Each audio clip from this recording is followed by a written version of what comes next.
नमस्कार, मैं राजेश पोलखोल बाहुगुणा और आप देख रहे हैं पर्वतवाणी लाइव। मैं इस समय भाजपा मुख्यालय बलबीर रोड देहरादून पर हूं और इस समय मुख्यालयों में भी धूम मची हुई है क्योंकि कल शाम को धारा 144 लागू हो चुकी है, तो 5 से ज़्यादा आदमी इकट्ठे नहीं हो सकते और ये सब चीज़ें इकट्ठे होने की जिम्मेवारी इस समय सिर्फ कहा है कि बाजार में हो सकते हैं, हॉस्पिटलों में हो सकते हैं और शिक्षा संस्थानों में हो सकते हैं और राजनीतिक कार्यालयों में हो सकते हैं। इसके अलावा कहीं ये छूट नहीं है।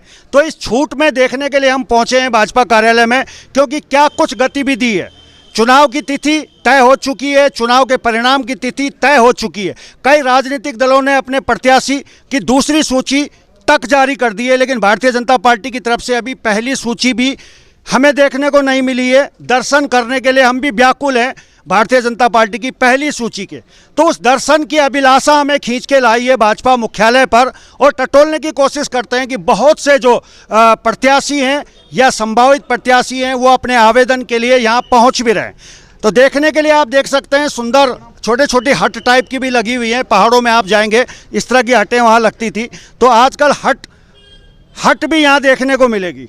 तो ये सारी चीज़ें ही हैं। बहुत सारी के हमारे पत्रकार बंधु भी यहाँ पहुँचे हुए भाजपा मुख्यालय पे और देखते हैं, यहाँ टटोलने की कोशिश करते हैं। कुछ मित्रगण भी हमारे यहाँ मिल रहे हैं जिनको हम जानते भी हैं, पहचानते भी हैं और पत्रकारिता क्षेत्र में आपसी मुलाकात हो ही जाती है, संबंध बनी जाते हैं। तो सबसे पहले हमें चौहान जी मिल रहे हैं। चौहान जी नमस्कार। नमस्कार बाहुगुणा जी। कृपाल सिंह चौहान जी का मैं परिचय दे दूं। इस समय प्रतापनगर विधानसभा से हैं और प्रतापनगर विधानसभा की मैं बात करूं तो बहुत लंबा चौड़ा विधानसभा क्षेत्र है और इसके अलावा 10-11 तकरीबन आवेदक हैं भाजपा के वहां पे। उनमें से कृपाल सिंह चौहान जी भी हैं, सीनियर भाजपा कार्यकर्ता हैं। चौहान जी, क्या हालात हैं प्रतापनगर में? बहुत ठीक है, बहुत सुंदर कार्यक्रम चल रहा है भारतीय जनता पार्टी का जी। और मजबूती के साथ हम वहाँ दावेदारी कर रखी है। भारतीय जनता पार्टी के केंद्र और प्रदेश के नेतृत्व की आदत में बिल्कुल हमें उम्मीद है कि बिल्कुल मजबूती के साथ हम भारतीय जनता पार्टी के प्रत्याशी को प्रतापनगर विधानसभा जिता के लाएंगे और पूरे प्रदेश में हम 60 पार।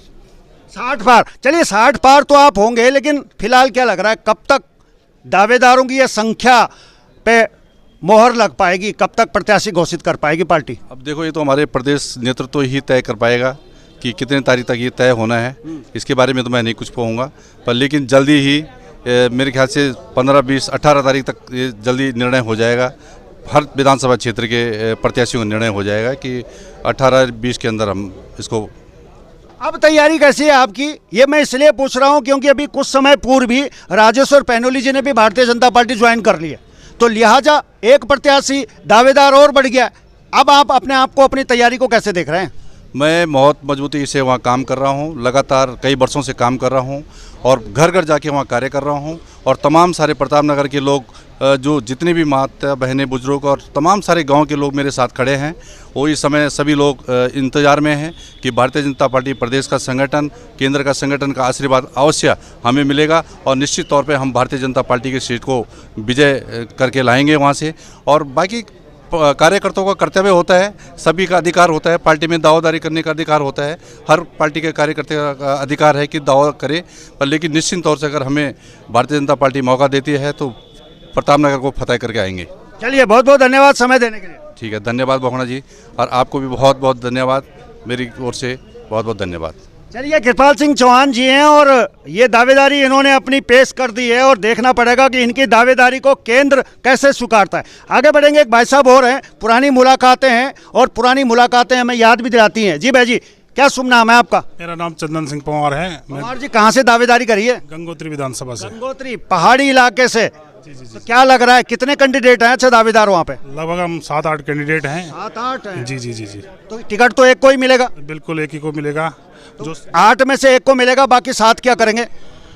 काम करेंगे भारतीय जनता पार्टी के। पक्की बात है? पक्की बात है, भारतीय जनता पार्टी के कार्यकर्ता हैं और सभी लोग मिलजुल कर काम करेंगे और भारतीय जनता पार्टी की ही सीट गंगोत्री विधानसभा से आएगी और राज्य में सरकार बनाएगी। तो इस बार के जो सर्वे हैं वो भी बड़े चौंकाने वाले आ रहे हैं। क्या लग रहा है, सरकार भारतीय जनता पार्टी की बनेगी जैसा आप कह रहे हैं 60 के पार, या कुछ और करेगा कोई आर पार?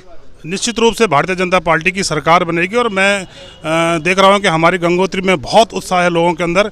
परसों राजनाथ सिंह जी की रैली थी, समापन जो हमारी विजय रैली थी, उसमें अपार जनसमूह जुड़ा और लग रहा है कि भारतीय जनता पार्टी निश्चित रूप से उत्तराखंड में सरकार बनाएगी। गंगोत्री से सुना है कि कर्नल कोठियाल भी चुनाव लड़ रहे हैं, कैसा मानते हैं आप, कैसा देख रहे हैं आप अपनी सीट पर कर्नल कोठियाल को? देखिए, कर्नल कोठियाल जी चुनाव लड़ रहे हैं, उन्होंने गलत पार्टी ज्वाइन की है। जिनको अपना घर संभाला नहीं जा रहा है वो अपने उत्तराखंड में जो है यहाँ पर आटा दाल चावल जो गरीबों को दे रहे हैं, वो कोई ये नहीं कि उस बेस पे वो चुनाव जीत जाएंगे। हमारे यहाँ कर्नल कोठियाल जी या आप पार्टी का कोई अस्तित्व नहीं है। घर कहाँ है? उन्होंने तो शादी नहीं करी, आप करें घर संभालेंगे? उन बेचारे की तो शादी नहीं हुई अभी। मैं उनके घर की बात नहीं, मैं केजरीवाल जी के घर की बात कर रहा हूँ। जो दिल्ली के हालात हैं और उत्तराखंड में वो राजनीति करना चाहते हैं, वो कहीं पर भी टिक नहीं सकते उत्तराखंड में। धन्यवाद समय देने के लिए। Thank you. चलिए, कहीं पे निगाहें और कहीं पे निशाना, ये भी चल रहा है और ये भी हम देखने की कोशिश कर रहे हैं। बात बात पे उन्होंने कह दिया कि केजरीवाल जी आप अपना घर संभालें, कोरोना की स्थिति वहाँ ज़्यादा बढ़ रही है, विकराल हो रही है। आए थोड़ा सा इधर आ जाए जी। आपका क्या शुभ नाम है? मेरा नाम रेवत सिंह मियाँ है। मियाँ जी? हाँ, मैं देवप्रयाग से हूँ, विधानसभा देवप्रयाग से। कंडारी जी की विधानसभा से हैं, वर्तमान विधायक कंडारी जी हैं। हाँ जी, हाँ जी। आपने भी दावेदारी करी है? दावेदारी की हुई है साहब, बड़े जोर शोर से किया। 25-30 साल से पार्टी में हूँ। थोड़ा इधर आ जाए, गाड़ी को भी निकलने देते हैं। हाँ। जो कार्य कर, जो काम एक विधायक ने नहीं किया अपने व्यक्तिगत रूप से, वो काम करके मैंने अपने क्षेत्र में दिया है। कौन विधायक ने नहीं किया? किसी विधायक ने नहीं किया, ना मंत्री प्रसाद था उसने नहीं किया। अब जो है उन्होंने, उसने भी नहीं किया। अरे सटिंग विधायक तो क्यों नहीं करेगा भाई? जो सट में सरकार है, जो सरकार की है, जिसको तो देगा। हमने बिना सरकार के रहते हुए भी बहुत काम किया अपने क्षेत्र में। हर हमारे पास प्रूफ है कि वे लगे। जनता हमको चाहती कि एक बार हमको टिकट मिले, हम भारी बहुमत से तुमको जिताएंगे। अच्छा, कितने हैं भाजपा के कितने दावेदार हैं देवप्रयाग से? अभी तो 4 है फिलहाल। 4 हैं। हाँ, वहाँ पे देवप्रयाग से सबसे पहले वही सटिंग विधायक विनोद कंडारी है, दूसरे नंबर बंगन सिंह है, तीसरा विनोद सियाल जी है, 2 बार जिला अध्यक्ष रह चुके हैं वो भी, और चौथा नंबर में हूँ। जी भी आए हुए हैं? हाँ, सियाल जी भी यही है। चलिए, और एक बात सुनो, इतने दावेदारों को दावेदारी करने की जरूरत क्यों पड़ रही है? क्या वर्तमान विधायक संतुष्ट नहीं है, जनता को संतुष्ट नहीं कर पा रहे हैं? दावेदारी की जरूरत पड़ क्यों रही है? जरूरत इसलिए पड़ी कि वो जनता संतुष्ट नहीं है। मैं ऐसा नहीं बोलता कि विधायक ने काम किए नहीं किए, ऐसा हम बोल भी नहीं सकते हैं, क्योंकि हम पार्टी के आदमी, पार्टी हमारी है, हिंदुत्व की भावना हमारे अंदर है। हम चाहते और पार्टी पकड़ सकते थे, लेकिन नहीं, हमने कहा नहीं, देगी तो ठीक है, नहीं देगी लिए। लेकिन इसलिए दावेदार खड़े यहीं से नहीं, हर जगह से, प्रतापनगर से है, टेहरी से है, जहाँ भी जाओ 8-10 लाइन लगी है। देवप्रयाग से तो बहुत कम है, 4 ही है। बेरोजगारी बहुत हो गई है, इसलिए चुनाव लड़के हर कोई रोजगार भी स्थापित करना चाहता होगा। कहीं ये उद्देश्य तो नहीं है? नहीं, ऐसा है ना, बेरोजगारी तो कोई सरकार किसी की भी आए, जाओ कांग्रेस की आए, यूकेडी का आए, किसी भी आए, लेकिन बेरोजगारी बढ़ेगी। बेरोजगारी का कोई कुछ नहीं कर सकता है। ठीक है सर? चलिए, बेरोजगारी बढ़ेगी, सरकार किसी की भी आए, गौर से सुनिएगा, बेरोजगारी चरम पर पहुंचेगी, जैसे कोरोना चरम पर पहुंच रहा है। बेरोजगारी के आंकड़े भी बढ़ेंगे, कोरोना के भी बढ़ेंगे, इसलिए मास्क लगा के रखें। मैंने थोड़ा इसलिए नीचे किया है क्योंकि मुझे बोलने में तकलीफ होती है, बोलने के बाद मैं ऊपर कर लूंगा। चलिए आगे बढ़ते हैं। चलिए, अब मोहन सिंह गांववासी जी मिले हैं, एक नाम जिसे हर उत्तराखंड का जनमानस जानता है, लेकिन मानता कितना है? जानते सब हैं, लेकिन मानते कितना है? और अगर मैं ये बात इसलिए कह रहा हूं क्योंकि केंद्रीय नेतृत्व के पास में ये भी कहीं दावेदारी के लिए पहुंचे होंगे, मैं जानने की कोशिश कर रहा हूं। सबसे पहले गांववासी जी, समय देने के लिए आपका बहुत बहुत धन्यवाद। धन्यवाद। कहाँ से दावेदारी कर रहे हैं? मेरी कोई दावेदारी नहीं, मैंने 2002 से ही चुनाव लड़ने से मना कर दिया था। अच्छा, बस मैं तो पार्टी का कार्यकर्ता हूँ और पार्टी को जिताना है। जो कार्य 16 साल में नहीं हो गए, वो 5 साल में पार्टी ने यहाँ करके दिखाया है। सभी क्षेत्रों में काम हुआ है, हर दृष्टि से काम हुआ है। अब जिनकी निगाहें ठीक नहीं है, वही जो ये कह सकते हैं कि भाई काम नहीं हुए हैं, जबकि काम अद्भुत हुए हैं। चाहे केंद्र सरकार के द्वारा हो, चाहे उत्तराखंड सरकार के द्वारा हुए हैं, अद्भुत कार्य हुए हैं। और जनता में यह बहुत बड़ा प्रभाव है कि यह राष्ट्रवादी पार्टी है और राष्ट्रवादी पार्टी ने अपना परिचय भी दिया है। आप कहीं से दावेदारी नहीं कर रहे हैं? जी हाँ, नहीं। क्या कारण है? क्यों लग रहा है आपको कि मेरी दावेदारी करने की जरूरत नहीं है? 2002 से ही मैंने चुनाव लड़ने से मना कर दिया था। कारण क्या रहा होगा? पार्टी की सेवा करने के लिए, जनमानस की सेवा, सामाजिक और आर्थिक रूप बाकी से। के मन में ये सेवा भाव क्यों नहीं आ रहा है? एक विधानसभा में 11 कैंडिडेट है, वो क्यों नहीं आपसे सीख रहे हैं कि जब मोहन सिंह गांववासी जी के मन में सेवा का भाव आ सकता है इस उम्र में, तो बाकी जगह में 10-10 और 11-11 प्रत्याशी क्यों खड़े हो रहे हैं? या तो उनके मन में सेवा का भाव नहीं है, यहाँ कुछ गड़बड़ हो रहा है, थोड़ा मुझे समझाएं। ये अच्छी बात है कि लोग अपना जीवन सेवा के लिए देना चाहते हैं, और ये अच्छी बात है कि कैंडिडेट कह रहे हैं कि मैं भी इस योग्य हूँ, तो अच्छी बात है। तो पार्टी का स्वस्थ है, ये वो है कि कार्यकर्ताओं में जोश है और वो सेवा आगे करना चाहते हैं, तो ये बहुत अच्छी बात है। चलिए ठीक है, चलिए बहुत बहुत धन्यवाद आपका समय देने के लिए। और सीता का स्वयंवर हुआ था तो कई लोग आए थे धनुष उठाने के लिए, आपने भी वो किस्से देखे होंगे, लेकिन धनुष हर कोई नहीं उठा पाया था। धनुष वही उठा पाया था जिसके अंदर वो काबिलियत थी। जैसे जैसे चुनाव की तिथि आगे बढ़ रही है, वोटिंग की तिथि, माफी चाहूंगा, वोटिंग की तिथि आगे बढ़ रही है, संभावित दावेदार प्रत्याशियों की सूची बढ़ती जा रही है। और इस समय भाजपा मुख्यालय में मैं हूं। अब दिनेश रावत जी मिल रहे हैं जो दावेदारी कर रहे हैं कैंट से। रावत जी, ये बात सच है कि आप कैंट से दावेदारी कर रहे हैं? जी बिल्कुल, कैंट विधानसभा से दावेदारी कितनी तैयारियां हैं आपकी? फुल तैयारी है। हाँ। जी पूरी क्या तैयारी। लग रहा है कि हाईकमान विश्वास जता पाएगा, या जहां तक हमारे सुनने में आ रहा है कि दिवंगत हरबंस कपूर जी की वाइफ को टिकट मिलेगा?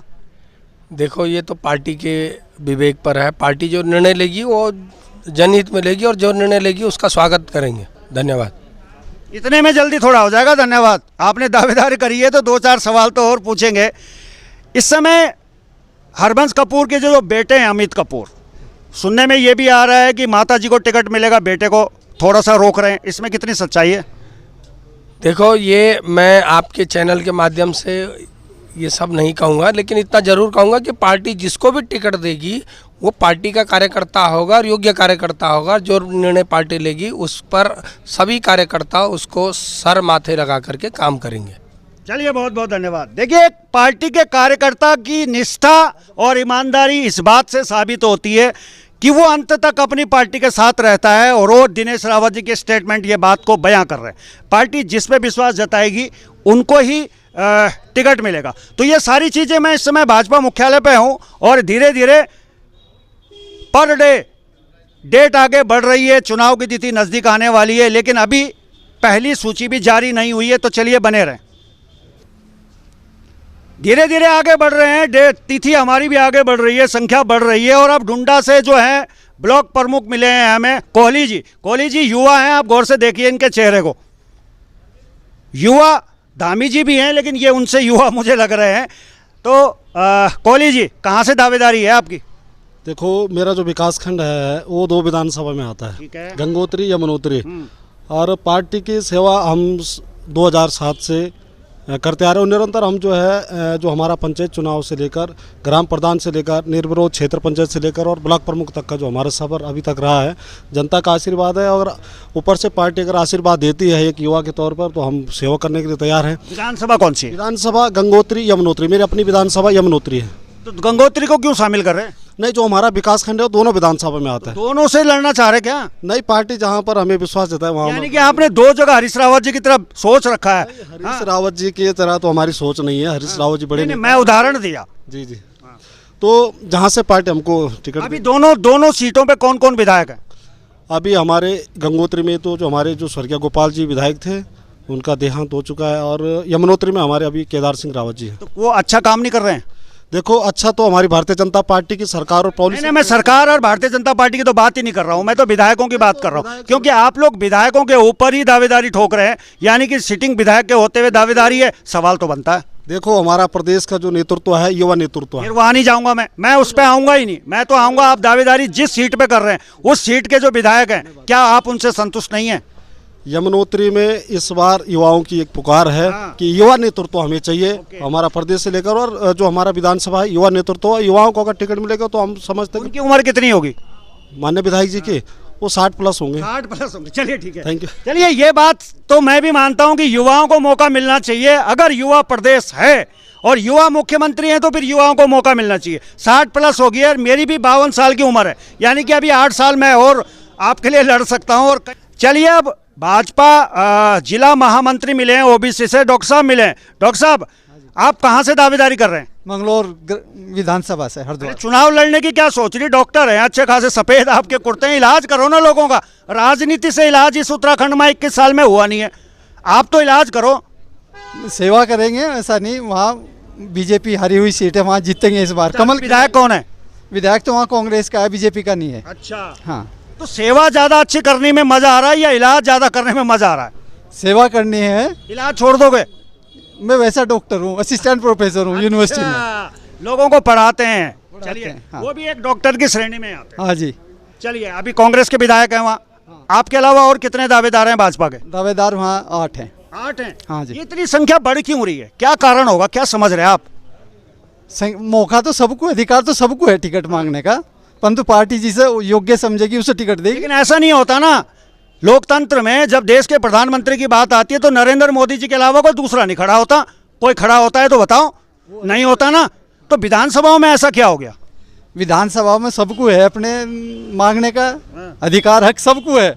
टिकट कोई भी मांग सकता कोई भी है, परंतु पार्टी जिसे योग्य समझेगी, उचित समझेगी, उसे देगी टिकट। चलिए, ठीक है। हाँ। चलिए, बहुत बहुत धन्यवाद डॉक्टर साहब। डॉक्टर प्रदीप कुमार। चलिए, प्रदीप कुमार जी। चलिए, ये सारी चीज़ें आप गौर से देखिए, और अभी पहली सूची भी जारी नहीं हुई है, तो ये सारी चीज़ें मैं आपको भाजपा कार्यालय से दिखा रहा हूँ। मेरे जो बैजी हैं वो यहाँ नहीं हैं, चले गए हैं, लेकिन उनसे फिर हम मुलाकात करेंगे। तो चलिए, अभी के लिए बस इतना ही। देखते रहिए पर्वतवाणी लाइव।